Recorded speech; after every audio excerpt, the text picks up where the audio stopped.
Wamepita kwa sababu sisi wagombea wetu wote wameingia. Uchaguzi umekuwa sio uchaguzi, umekuwa ni fursa ya CCM kupita bila kupingwa. Hatuwezi kuendelea kushiriki chaguzi za kishenzi.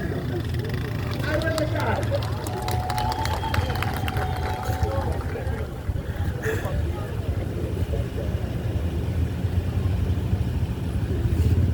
Na uchaguzi wetu umekuwa sasa kwenye kampeni ni kusumbua wagombea wa upinzani. Ukiwa mgombea wa urais, mapolisi watakusumbua. Mimi mwaka 2020 nimepigwa mabomu mara 3, mgombea urais pigwa mabomu na mapolisi mara 3 ili kuzuia na nimezuiliwa kufanya kampeni siku 10. Unaanza kuzuia au uendi,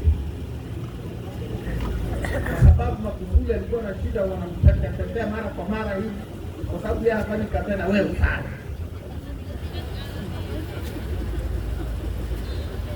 Kila mahali wagombea wetu walisumbuliwa, kuzuiliwa kufanya kampeni.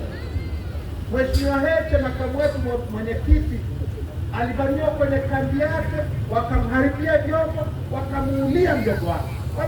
Polisi wakamata mdogo wake John Heche, wakamweka kwenye gari au wakamchoma kisu. Yuko kwenye gari ya polisi kwa sababu ya uchaguzi.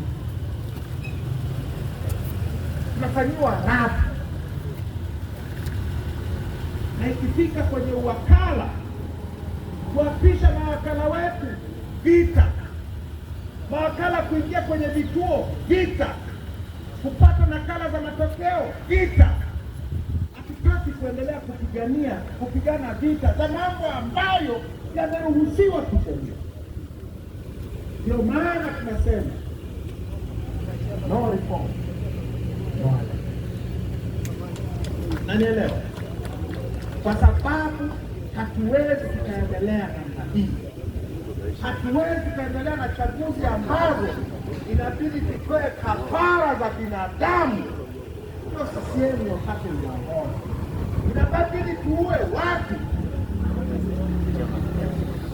Mwaka 2020 Zanzibar wameua watu wengi sana, wameua watu Tunduma hapa na maeneo mengine ya leo.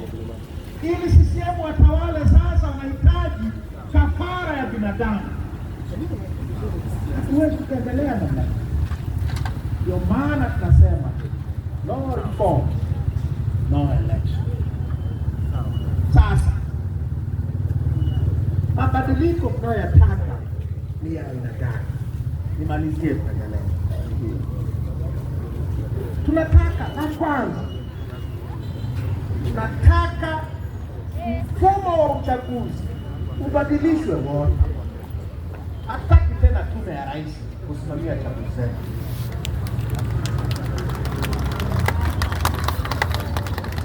Hatutaki tena watu wa serikali, TAMISEMI, kusimamia uchaguzi. Tume huru maana yake ni tume ambayo haiteuliwi na rais na hawezi kujiondoa. Na tume huru ni pamoja na wafanyakazi wote mpaka chini wanaosimamia uchaguzi.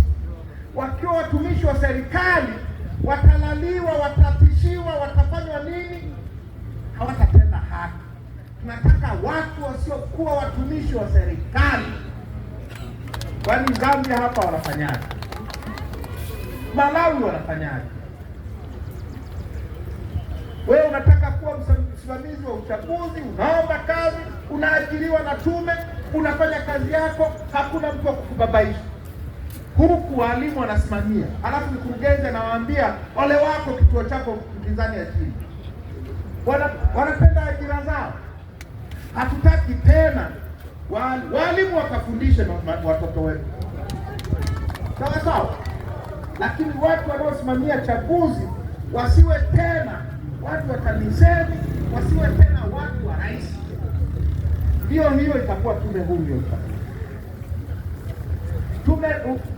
Mabadiliko tunayotaka manake ni daftari la wapiga kura liandikishwe upya.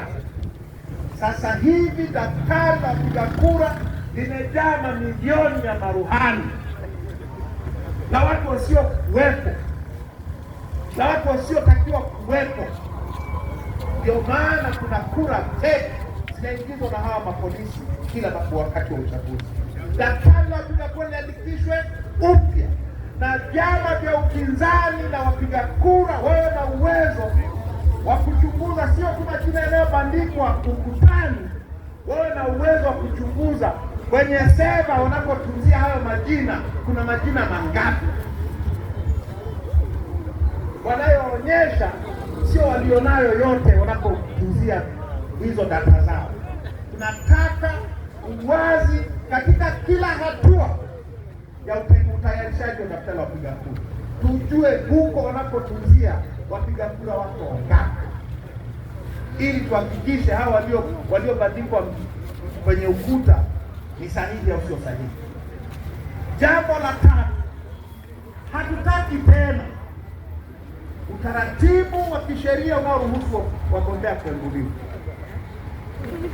Kama kuna matatizo, umeandika jina vibaya, kwani haiwezi karekebishwa?